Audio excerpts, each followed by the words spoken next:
And if what you believe most are yours, never was it? And if the feeling that you are free to choose from, is it just part of a carefully constructed narrative? For centuries, they told you that you are free, that you can choose between good and evil, between God and the world, between salvation and the condemnation. But stop and think. If God already knows what you will choose, did you really choose? If there is a perfect and eternal plan, how does your will fit inside it? What if, just if free will is a theological illusion created not to release, but to justify? Justify suffering, justify the punishment, justify the guilt. Who was the first to use this expression? Jesus? Moses? Or they were philosophers and priests, centuries later, trying to reconcile an omnipotent God with a world that bleeds? In this episode, let's dive into the obscure origins of the concept of free will. Let's find out if he's really a divine gift or a control instrument. Let's reveal the moments when this idea was shaped, manipulated, and imposed. Because perhaps the biggest mistake is not to believe that we are free, but never stop to ask who taught us that and why. Get ready. What you will hear now, it can change everything you think about choices, faith, and even God himself. When you hear that you have free will, it looks simple, natural, almost instinctive. But the truth is that this concept, which today sounds so Christian, was not born within the Bible. At least, not the way you were taught to you. In the oldest texts of the Old Testament, the predominant idea was another: God's absolute sovereignty. He chose kings, guided people, hardened hearts, as he did with Pharaoh in the Exodus, and determined destinations. Everything happened according to his will. The human being was an instrument, not author. The notion that each individual has autonomy to decide his eternal way came centuries later, in the middle of the encounter and shock between Hebrew thought and Greek philosophy. And it was in this philosophical space that the idea began to transform. Among the Greeks, especially with Plato and then with the Stoic, the tension between destiny and freedom was already discussed. There was a logos, a cosmic reason, an ordained flow, but there was also room for virtuous human action. Virtue was a choice, and that choice, it was what made man worthy of the gods. It was with Augustine in the 4th century that the term free will, liberum arbitium, gained theological form. But even he went through a troubled journey. In his youth, Augustine believed that evil existed because of human freedom. Later, pressured by the debates against the Pelagians, who defended absolute free will, he leaned against predestinianism. God already knew. God already decided. And us, we just performed. The contradiction was put. On the one hand, the need to hold man responsible for his sins. On the other, the sovereignty of a God who already knows and controls everything. It was in this paradox that the doctrine of free will was shaping, not as revealed truth, but as an attempt to justify suffering, punishment, and hell. Because, think about it, if we have no choice, how can we be guilty? But if we have a choice, how can God be sovereign? The answer, it was the creation of a doctrine that tries to support the two at the same time, even if, for this, it needs to squirm the logic and faith. And that's where the names, councils, and interests that have definitively in this idea come in. Because the history of free will, it is far from free. To understand how free will has become a pillar of Christian theology, we need to observe the scenario where it was canonized, not in heaven, but in the councils and offices of ecclesiastical power. We already talked about Augustine, Bishop of Hippo, but what few know is that he wrote his treaty of Libero Arbitrio not to answer the doubt of the people, but to counter the arguments of a man named Pelagius. Pelagius believed that the human being was born pure and had a full ability to choose the good by itself. No original sin, no corrupted nature. For him, God would not give commandments if we had no full capacity to obey them. That seemed beautiful, even fair, but it was dangerous. Because if man is totally free, So why do we need the church as a mediator of grace? What are the sacraments for? What is children baptism for, if the soul is not born stained? Augustine then builds his theology as an answer. Man has free will, yes, but is inclined to evil from birth, and only the grace of God can restore this freedom. But beware, this grace is not for everyone. It is for the chosen ones. One step towards the concept of predestination. In the following centuries, this tension between freedom and predestination has generated not only treated, but wars. During the Reform, Luther writes the famous Captive Will, where he states that free will is an illusion. Calvin goes even further. Salvation has been determined by God ever, and nothing you do can change it. The Catholic response came in the Council of Trent in the 16th century, which reaffirms free will as part of the official doctrine, but again, conditioned to grace. That is, you choose. But only if God leaves. Behind the scenes of this doctrine were much less spiritual issues. How to keep people under moral control. How to justify the guilt. How to support the structure that requires confession, penance, acquittal. If man is totally free, he can escape religion. If he is totally predestined, he doesn't need her. But if he is free but inclined to error, then he constantly needs the church. Do you realize? The doctrine of free will was not born of God's direct revelation.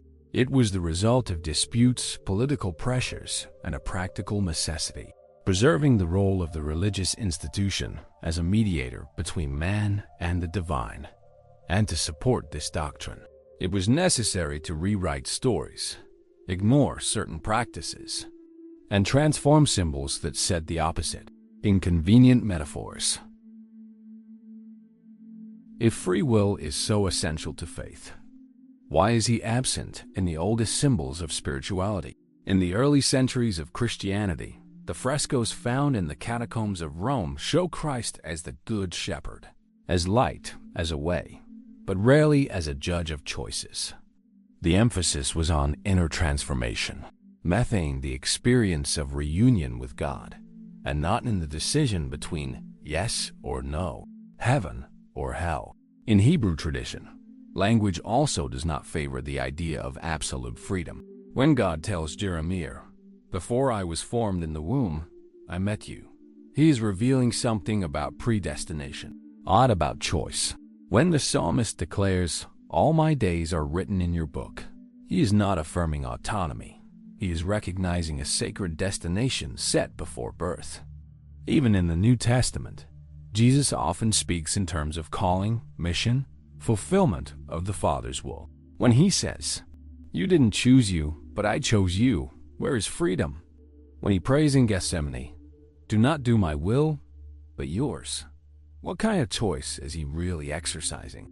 In Gnostic communities, so close to the early Christians, the focus was not on the choice between good and evil, but in the recall of who is, in the release of ignorance. For them, salvation did not come from a moral decision, but of the awakening of the divine spark imprisoned in matter.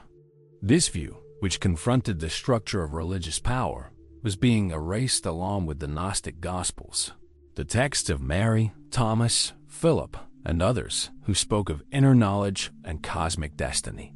What about practices?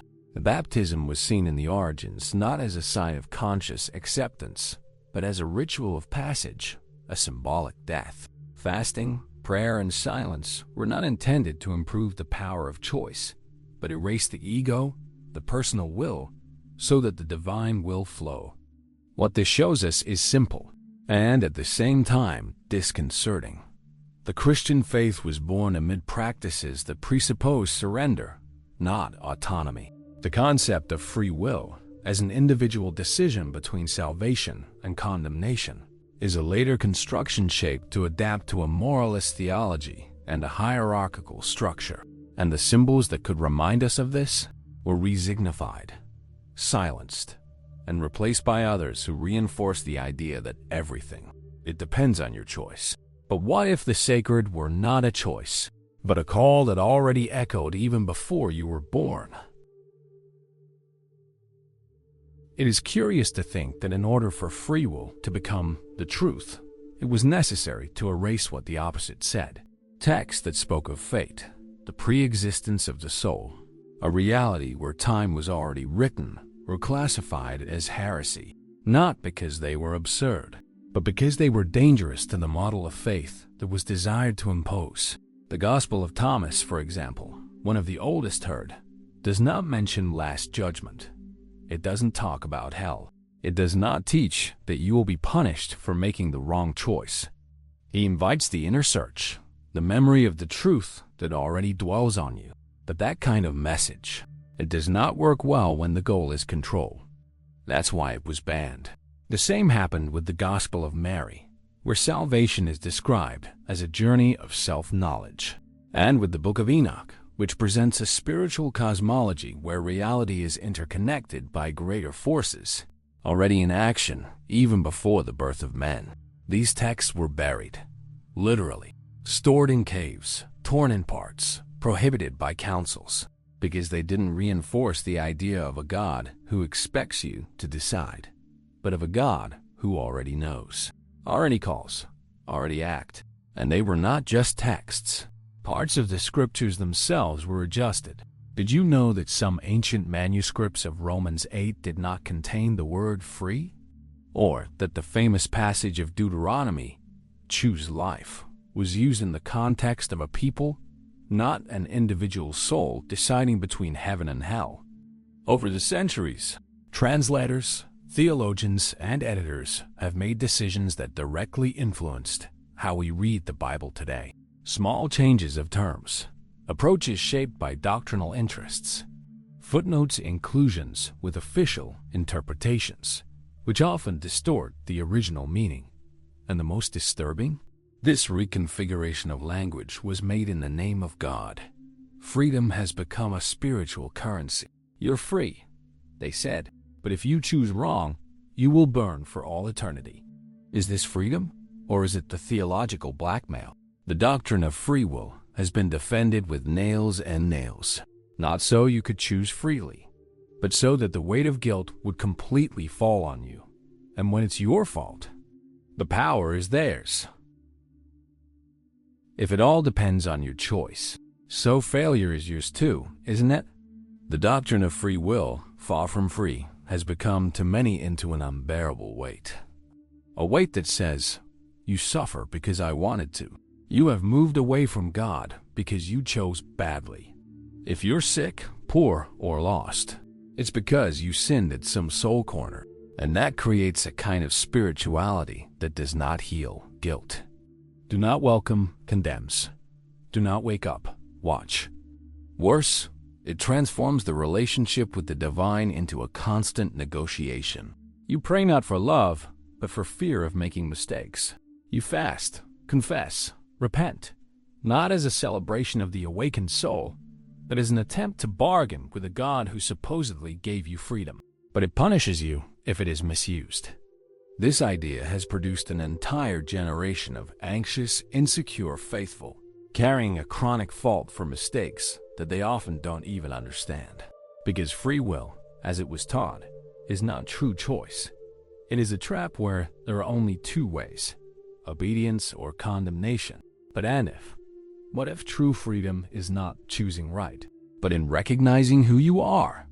And if, deep down, the soul is not a battlefield between good and evil, but a fertile field where the divine has planted seeds that one day, inevitably, will flourish. Perhaps spirituality no longer has to lean on a moral dilemma. Perhaps God is not a judge waiting for his verdict, but an eternal presence, waiting for you to wake up. When we look at the older teachings, forgotten symbols, to the erased texts, we see a spirituality that does not require immediate decisions. She invites delivery, when flowing, remembering something that was already there before any choice. Because perhaps the greatest illusion of all, don't believe that we have free will, but believe that we need to conquer the love of God, when, in fact, he never failed to love us. And if free will, was it never a spiritual truth, but a theological construction? And if your sense of freedom is not autonomy, but the echo of something bigger than you have been before you forget, and if you have always been conducted not by choices, but for a silent wisdom that inhabits the lines of time, perhaps free will, as we taught us, is not freedom, but responsibility without compassion. A subtle way to make you carry a burden that was never just yours. And maybe so many today feel lost, because they try to choose the right way, but they feel that the right path has chosen them a long time ago. And if all this is not about choosing between good and evil, but about recognizing that we have always been in a return process, in this episode, we challenge not your faith, but the invisible molds that were imposed on it.